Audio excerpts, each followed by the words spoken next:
I've spent the better part of 2 decades taking apart the villains that stuck with me, and the stories built around them, trying to work out why a few of them haunt you for life while most are forgotten by the next chapter. And slowly, one by one, I pulled out the choices behind the great ones. Not vibes, not just make them scary, but a specific set of decisions every memorable antagonist is built on. So let me show you what you can learn from 12 of the most legendary examples ever written. So by the end of this, you'll never write a forgettable villain yourself again. So let's start climbing, because the first job is the biggest one of all. The one that quietly decides how good your whole story is even allowed to be. Sauron is one of the most feared names in all of fantasy, and he barely ever shows up. Across the entire Lord of the Rings, the only time you really see him is a short flashback, the moment the ring gets cut from his hand, and the rest of the time he's just a lidless eye and a weight that presses down on every page.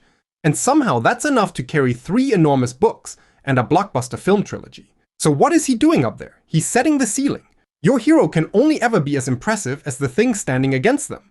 Make the opposition vast and patient and older than the kingdoms it threatens. And suddenly, every small frightened choice the hero makes carries real weight. Think of Frodo at the Council of Elrond, this small, ordinary person in a room full of warriors and lords, quietly saying he'll carry the ring into Mordor himself. On paper, it's one short line, but it lands like a thunderclap, because we understand exactly what he's volunteering to walk toward. Now flip it around, because this is where most writers go wrong.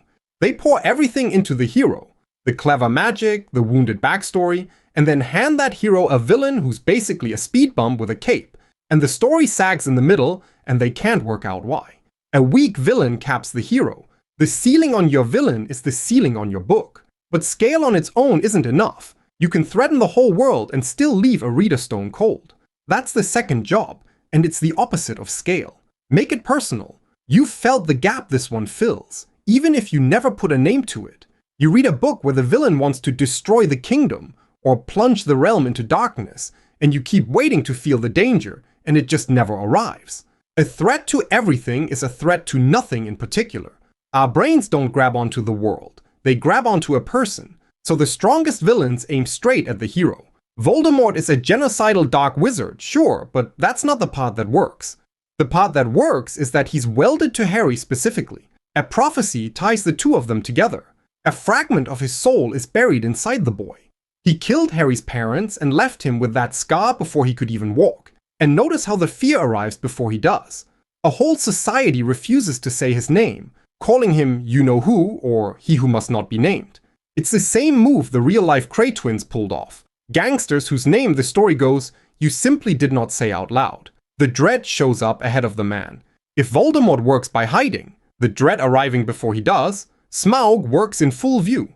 He's the monster you can't stop staring at. Picture a hobbit alone in the dark of a mountain, talking to a dragon the size of a cathedral, coiled on a sea of stolen gold. And the dragon is enjoying the conversation. That's the genius of Smaug, and it has nothing to do with the fire. It's that he talks. He's vain and greedy, and he flatters and probes, toying with Bilbo like a cat with its food, practically fishing for compliments about his own armored belly. A dragon that only burns villages is just weather with wings. A dragon with a temper and a vanity you can needle is a character. And a character is something a reader can be genuinely afraid of. So give your monster a voice and a want. Smaug's pride is scarier than his flames, because it makes him someone instead of something. Smaug wants gold, and greed is easy to understand. But what do you do with a villain who's convinced the monstrous thing he wants is right? So let me defend a man who'd burn the whole world down, just for a second. Imagine you watched your family and your whole people herded into camps and murdered, and you somehow survived. And now, years later, you can feel the same hatred gathering again, pointed at people like you, and the ones in charge are going to let it happen. What do? You get powerful enough that no one can ever do it to your kind again, and you stop apologizing for it. That's Magneto. He's a Holocaust survivor who has seen exactly where bigotry ends, and he refuses to sit politely and wait for it a second time. From inside his own head, he isn't a villain at all. He's the only one paying attention. That's the move, and it's the one that separates a real antagonist from a cardboard one. Hand your villain a cause you can't just wave away. A bad guy who's evil because the plot needed one is forgettable the moment he's off the page. A villain who's certain he's saving everyone is the one who keeps you up at night. And honestly, the most common reason a villain falls flat is the exact opposite of Magneto. No real conviction underneath, just menace for its own sake. It's such a common fixable problem that I stuck it in a free guide I put together called the Fantasy Writing Remedies. 40 specific writing problems, each with what it looks like on the page and exactly how to fix it. And the hollow motiveless villain is right there in it. It's free, and you can find the link in the description below. Magneto's conviction runs against the hero. Give that same certainty to someone who shares the hero's exact hunger, and you reach the deepest job of all. Take your hero. Hand every scrap of their power and their potential to one other person, and have that person make the opposite choice at every fork in the road. What you've built is a dark mirror, and it's the most powerful thing a villain can be. The antagonist stops being an obstacle in the way, and becomes a particular kind of fear dangling in front of the hero. The idea of, this is what I could turn into. Darth Vader spends the better part of the trilogy as a black mask and a breathing sound, the looming threat behind everything.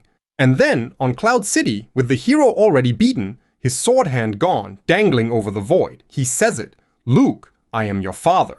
In one sentence, the faceless monster becomes apparent, and a road the hero is one bad day away from walking himself. The threat was never really, "I'll kill you." It was, "I am what you'll become." For all that mythic weight, however, one of the single scariest villains on this whole list never casts a spell. Cersei Lannister has no magic, no army of the dead, no ring of power. She has children she loves and a bone-deep terror of losing them. And that is more than enough to blow up a temple packed with her rivals. That's exactly what makes her land. You understand her. Every cruel thing she does for a reason you recognize. Protect her kids, never be powerless again. And watching someone you understand do something monstrous is so much more disturbing than watching a faceless Dark Lord do it. Because part of you can't fully condemn her. It's the thing a lot of fantasy writers forget while they're busy building magic systems. You don't need any magic at all to build a great villain. You need a human motive the reader shares, pushed one step past the line. The most frightening thing you can make a villain is relatable. Cersei kills to protect the people she loves. Thanos kills on principle, and at a scale that turns him into the engine of the entire story. Most villains sit back and react. The hero acts, and the villain shows up to get in the way. Thanos flips that completely. He's the main character of his own movie, and everyone else is reacting to him. He wants something specific. Wipe out half of all life to balance the universe. That's the film's version of him. The comics give him a stranger reason entirely. And so he builds a plan and he chases it across the whole story, while the heroes scramble to catch up. And then he wins. That's the move sitting underneath all of it. A villain who actively wants something and pursues it relentlessly becomes the engine of your plot. The story turns into his plan meeting resistance. A passive villain who only blocks the hero is forgettable. Give yours a goal big enough to organize the entire book and the nerve to pay whatever it costs. Thanos believed in his cause and won, at least for a while.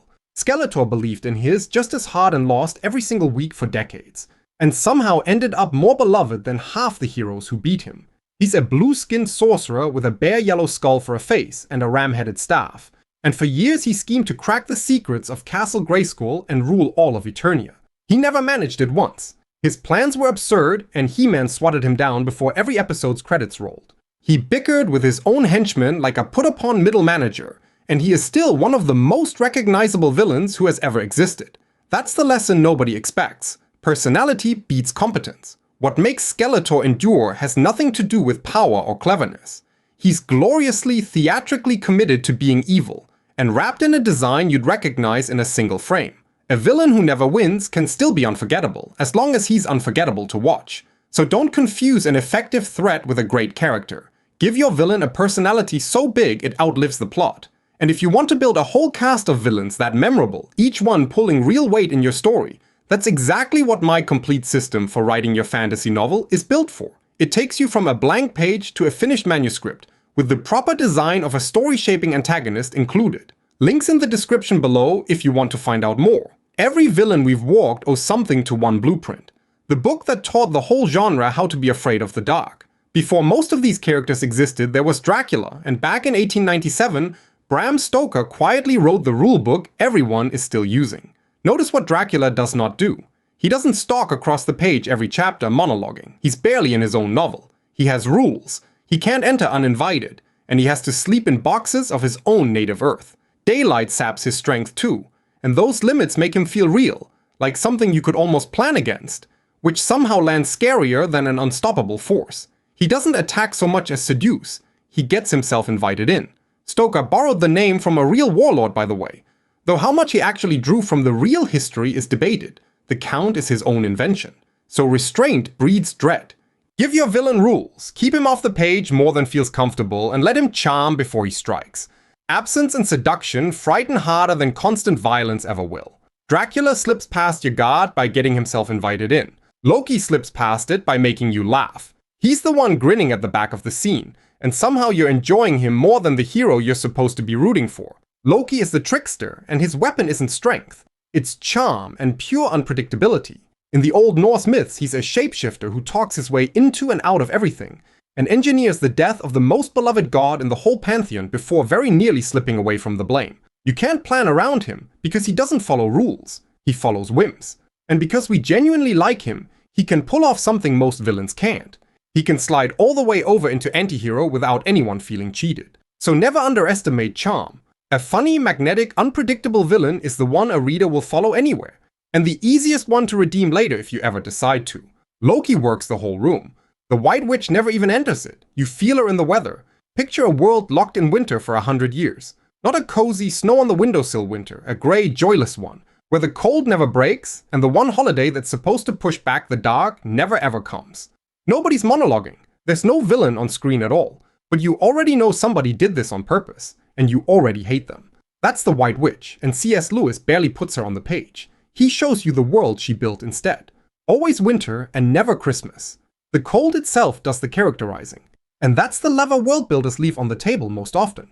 You can define a villain entirely through the felt state of the world they've made. The shuttered temple, the song nobody dares sing anymore, without the villain in the room at all. Let your world carry the menace. Then step back and look at the 11 we've walked, and notice the one word that never earned its place. Sauron set the ceiling without ever showing up. Voldemort made it personal. Cersei needed no magic at all, and Skeletor never won a single fight. Not one of them works because of how powerful they are. Game of Thrones handed us a villain who looked absolutely perfect. The Night King. Ice blue, silent, striding out of a frozen apocalypse with an army of the dead at his back and a dead dragon of his own. On pure spectacle, he might be the most striking villain on this entire list. And almost nobody talks about him now. Ask why, and it comes apart fast. What did he actually want? The show never said. He had no motivation it ever explained, and no inner life to speak of. He mocked Bran and hunted him, sure, but we never learned why any of it mattered to him. He was invented for television. The icy dead are in the books, but he isn't. Just a separate old legend about a long-dead commander. He was a special effect with a crown. And that, right there in blue body paint, is the whole point of this video.